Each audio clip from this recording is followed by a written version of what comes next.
नमस्कार, the deep dive में आपका स्वागत है। आज हम भारत में एलआईसी एजेंटों के लिए आय और जीवन स्तर में एक स्थायी सुधार कैसे लाया जाए, इस पर बात कर रहे हैं।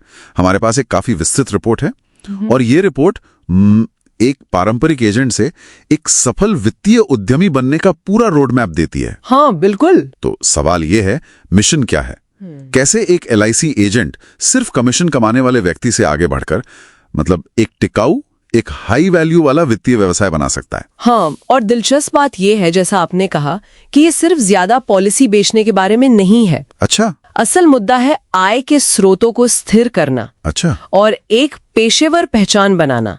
देखिए, रिपोर्ट में एक 5 चरणीय ढांचे का जिक्र है। Okay, 5 step framework. तो पहला कदम क्या है? आय का आधार बदलना। हाँ, रिपोर्ट कहती है कि असली स्थिरता पहले साल के ऊंचे कमीशन मतलब FYC से नहीं आती। बिल्कुल नहीं। FYC तो हाँ 25% या ज्यादा हो सकता है, वो शुरू में कैश फ्लो देता है, पर वो टिकाऊ नहीं है। सही, वो शुरुआती बूस्ट है बस।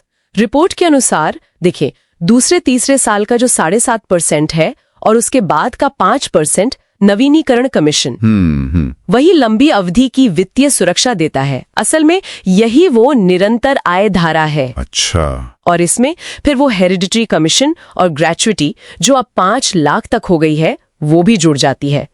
तो ये एक तरह की वित्तीय विरासत बनाने में मदद करती है। ये एक बड़ा बदलाव है सोच में। सिर्फ कमीशन नहीं, एक विरासत। पर ये नवीनीकरण दरें बनाए रखना, ये कितना जरूरी है और क्या तरीके? बहुत जरूरी है। रिपोर्ट के मुताबिक तो नवीनीकरण दरें ही एजेंट का long term lead generation engine है। इंजन? हाँ, इसे बनाए रखने के लिए देखिए, लगातार अच्छी ग्राहक सेवा देनी होगी। लैप्स हो गई पॉलिसियों को रिवाइव करने के लिए कैंपेन चलाने होंगे। हाँ, वो रिवाइवल कैंपेन जरूरी होते हैं। बिल्कुल। और टेक्नोलॉजी का इस्तेमाल, जैसे CRM, ऑटोमेटेड रिमाइंडर भेजने के लिए, इससे न सिर्फ नवीनीकरण बढ़ता है बल्कि ग्राहक का विश्वास भी जीतते हैं। हाँ, ग्राहक संबंध और सरकारी उपायों ने भी मदद की है, जैसे वो टर्म इंश्योरेंस कवर बढ़ाया। हाँ, वो 1.5 लाख तक हो गया है। उसने भी एजेंसी को करियर के तौर पर थोड़ा और सुरक्षित बनाया है ना? सही। तो ये तो हुई स्थिरता की बात। अब उत्पादकता कैसे बढ़ाएं? रिपोर्ट में अनुशासन और सिस्टम पर भी जोर है। हाँ, बिल्कुल। सफल एजेंट वो सिर्फ मेहनत नहीं करते, वो एक सिस्टम से काम करते हैं, अनुशासित होते हैं। तो क्या स्ट्रैटेजीज हैं? Cross selling. हाँ, क्रॉस सेलिंग। रिपोर्ट कहती है ये नए ग्राहक लाने से 3 से 5 गुना ज्यादा सस्ता पड़ सकता है। 3 से 5 गुना? हाँ, और साथ ही ग्राहकों की जीवन की जो महत्वपूर्ण घटनाएं होती हैं, शादी, घर खरीदना, नौकरी में तरक्की, उन पर ध्यान केंद्रित करना। Life events. एग्जैक्टली। और रेफरल नेटवर्क बनाना, खासकर प्रभाव के केंद्रों के साथ, मतलब जैसे रियल एस्टेट एजेंट या CA या वित्तीय योजनाकार। हाँ, सेंटर्स ऑफ इन्फ्लुएंस, ये बहुत कारगर हो सकता है। और इसमें टेक्नोलॉजी का रोल, आपने CRM का जिक्र किया था। हाँ, CRM जैसे टेलीग्राम या लीड स्क्वाड। रिपोर्ट इन्हें सिर्फ डेटा मैनेजमेंट टूल नहीं कहती, वो इन्हें ट्रस्ट मल्टीप्लायर कहती है। ट्रस्ट मल्टीप्लायर मतलब भरोसा बढ़ाने वाला। हाँ, क्योंकि ये लीड्स ट्रैक करने, कम्युनिकेशन ऑटोमेट करने, सर्विस बेहतर बनाने में मदद करते हैं। तो एजेंट का समय बचता है और वो ज्यादा जरूरी कामों पर ध्यान दे पाते हैं। ठीक है, अब बड़े लक्ष्यों की बात करते हैं। MDRT, million dollar round table, ये एक वैश्विक बेंचमार्क है ना? हाँ, बिल्कुल। इसके लिए तो कमीशन और आय काफी ज्यादा चाहिए।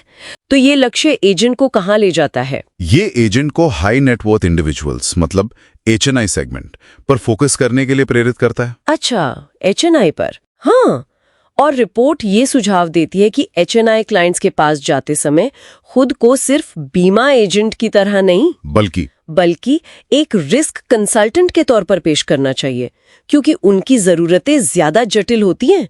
एस्टेट प्लानिंग, टैक्स प्लानिंग वगैरह, उन्हें कस्टमाइज्ड समाधान चाहिए। तो विशेषज्ञता बढ़ानी होगी। सिर्फ LIC उत्पादों तक सीमित रहना काफी नहीं होगा शायद नहीं। इसीलिए रिपोर्ट विविधीकरण मतलब डाइवर्सिफिकेशन पर जोर देती है। डाइवर्सिफिकेशन कैसे? देखिए, एजेंट POSP बन सकते हैं, पॉइंट ऑफ सेल्स पर्सन। तो एक कंप्लीट फाइनेंशियल एडवाइजर वाली भूमिका। हाँ, बिल्कुल। और जो और आगे बढ़ना चाहते हैं उनके लिए IMF लाइसेंस का भी विकल्प है, इंश्योरेंस मार्केटिंग फर्म। ओके। और डिजिटल दुनिया, आज के जमाने में वेबसाइट, सोशल मीडिया, ये सब कितना जरूरी है? बहुत ज्यादा। अब ये सिर्फ ऑप्शन नहीं, जरूरत है। एक प्रोफेशनल वेबसाइट, लोकल SEO ताकि लोग ऑनलाइन ढूंढ सकें, सोशल मीडिया पर एक्टिव रहना, इससे लीड्स मिलती होंगी? हाँ, डिजिटल मार्केटिंग से रोज लीड्स मिल सकती हैं और खासतौर पर HNI क्लाइंट्स वो संपर्क करने से पहले ऑनलाइन जरूर देखते हैं, एजेंट की क्रेडिबिलिटी जांचते हैं, तो एक अच्छी ऑनलाइन उपस्थिति जरूरी है। सही है। और आखिर में विकास अधिकारी मतलब डीओ की भूमिका, रिपोर्ट इस पर भी कुछ कहती है। हाँ, डीओ की भूमिका बहुत अहम बताई गई है, मेंटरशिप के लिए, ट्रेनिंग के लिए और सबसे जरूरी अनुशासन बनाए रखने के लिए। अनुशासन? हाँ, रिपोर्ट कहती है कि डीओ की अपेक्षाओं का पालन करना एजेंट को ट्रैक पर रखता है, जो MDRT जैसे बड़े लक्ष्यों के लिए जरूरी है, और साथ ही लगातार सीखते रहना, CPD कंटिन्यूअस प्रोफेशनल डेवलपमेंट, जैसे III या IIM से कोर्स करना। हाँ बिल्कुल, इससे विशेषज्ञता बढ़ती है। तो कुल मिलाकर इस सब का निचोड़ क्या है, रिपोर्ट का सार क्या है? देखिए, सार ये है कि LIC एजेंट के लिए सफलता का मतलब सिर्फ बिक्री बढ़ाना नहीं है, बल्कि एक स्थायी, एक सस्टेनेबल बिजनेस मॉडल बनाना है, और इसके लिए नवीनीकरण पर फोकस, टेक्नोलॉजी का सही इस्तेमाल, अपनी सेवाओं में विविधता लाना और लगातार सीखते रहना, ये सब जरूरी है। सही कहा,